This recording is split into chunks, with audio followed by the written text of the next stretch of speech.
ओम नमः शिवाय। श्री शिवाय नमस्तुभ्यम। श्री आदिशक्ति पार्वती माताए नमः।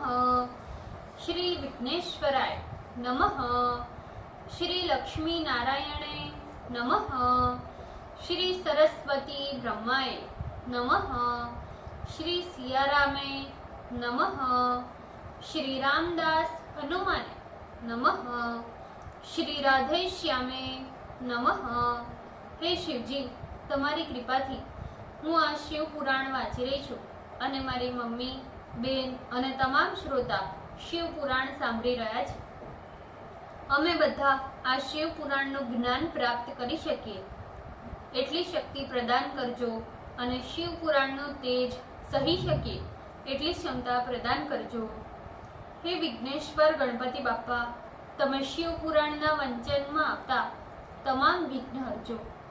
हे कृष्ण मनोहारिणी राधा जी, हे श्याम सुंदर, हे सिया राम जी, हे रामदास हनुमान जी, तमे शिव पुराण सांभळवा जरूर पधारजो अने मारा हृदयमां स्थान ग्रहण करजो। ओम नमः शिवाय।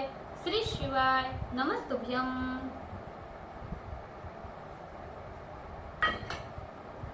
द्वितीय संहिता।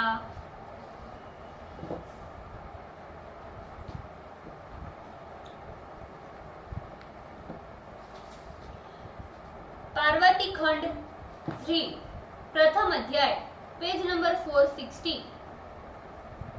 हिमालय के घर सती का पुनर्जन्म धारण और पार्वती को पुनः शिव प्राप्ति कथन एवं मैना विवाह प्रसंग वर्णन।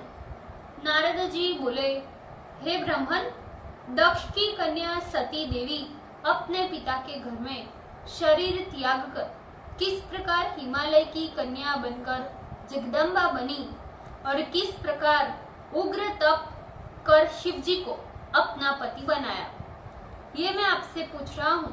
अतः इस वृत्तांत को आप विशेष रूप से बताने की कृपा करें।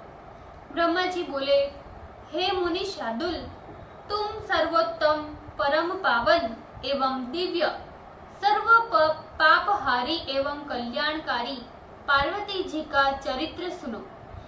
दक्ष कन्या सती देवी ने जब प्रसन्न होकर शिव के साथ हिमालय पर्वत पर लीला पूर्वक क्रीड़ा करती थी, तब वात्सल्य भाव से भरी हुई हिमालय प्रिया मैना अपनी संपूर्ण रिद्धि सिद्धियों से ये तो मेरी ही बेटी है ऐसा समझकर उनकी सेवा किया करती थी। जब दाक्षायणी सती ने पिता के अपमान के रुष्ट होकर यज्ञ में अपना शरीर छोड़ दिया, तो हे मुने, तब हिमाचल प्रिया मैना ने शिवलोक में स्थित भगवती सती का ही आराधन किया। उसी समय सती देवी ने अपने मन में संकल्प कर लिया कि मैं अब हिमालय की कन्या बनकर जन्म लूंगी। समय आने पर वह सती देवी अपना शरीर छोड़कर मेनका की बेटी के रूप में जन्म ग्रहण किया। मेनका की कन्या होने पर उनका नाम पार्वती हुआ, जिन्होंने नारद के उपदेश से महाकठिन तप कर पुनः शिव को अपना पति प्राप्त किया।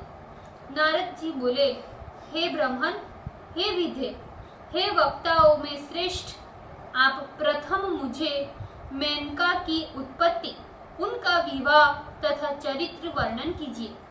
वे मेनका देवी तो धन्य है जिसके उदर से उन भगवती सती ने उनकी बेटी बनकर जन्म लिया, इसलिए वह पतिव्रता मैना सभी लोगों की मान्य एवं धन्य है।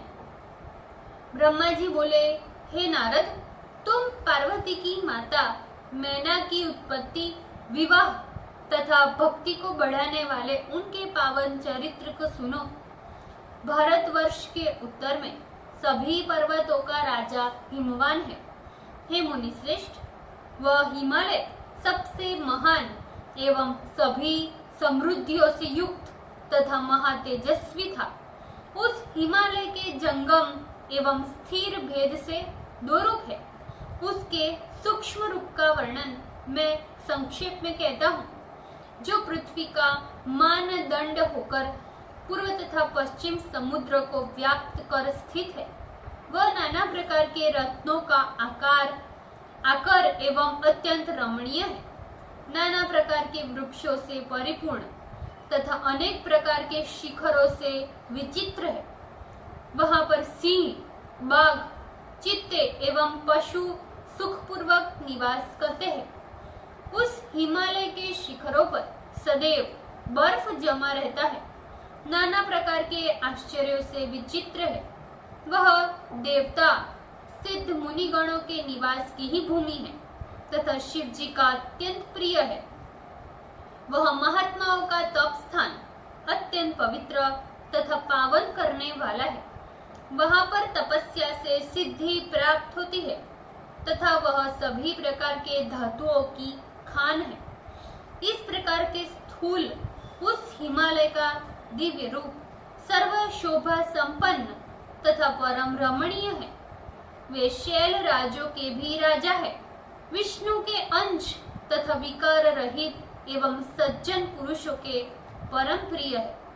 वे गिरिराज हिमालय कुल की स्थिति, धर्म की अभिवृद्धि तथा पितरों एवं देवताओं के द्वारा अपने हित की इच्छा से विवाह करना चाहते थे।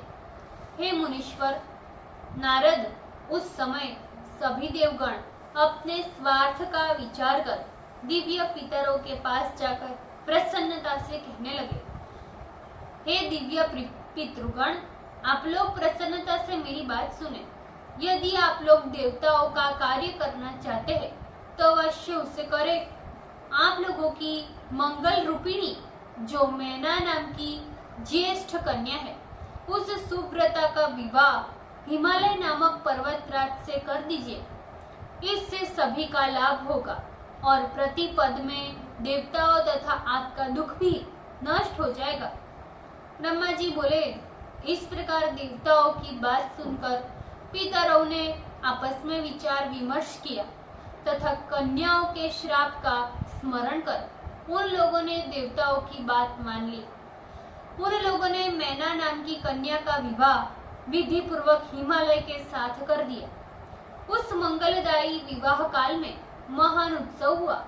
उस विवाह में वामदेव भगवान शिव का स्मरण कर विष्णु आदि देवगण तथा समस्त मुनिगण सम्मिलित हुए। उन लोगों ने अनेक प्रकार के दान दिए तथा नाना प्रकार के उत्सव करवाए। फिर दिव्य पितरों की प्रशंसा कर हिमालय की प्रशंसा करने लगे। पार्वती तथा शिव का स्मरण करते हुए वे सभी देवगण मुनीश्वरों के साथ अपने अपने स्थानों को चले गए। इधर हिमालय भी अनेक प्रकार की दहेज सामग्री प्राप्त कर तथा अपनी प्रियतमा मैना से विवाह कर अपने घर को आ गए और परम प्रसन्नता को प्राप्त हुए। ब्रह्मा जी बोले, हे मुनीश्वर नारद, हिमालय का मैना के साथ जिस प्रकार ये सुखदायी विवाह संपन्न हुआ उसका वर्णन मैंने आपसे कह दिया। अब आपको और क्या सुनने की इच्छा है उसे बताइए। ओम नमः शिवाय। श्री शिवाय नमस्तुभ्यम। ભૂલ ચૂક માફ કરજો શિવજી, કૃપા રાખજો। આજના શિવપુરાણના વંચનનું પુણ્ય મને પ્રદાન કરજો શિવજી। ઓમ નમઃ શિવાય। શ્રી શિવાય નમસ્તુભ્યમ।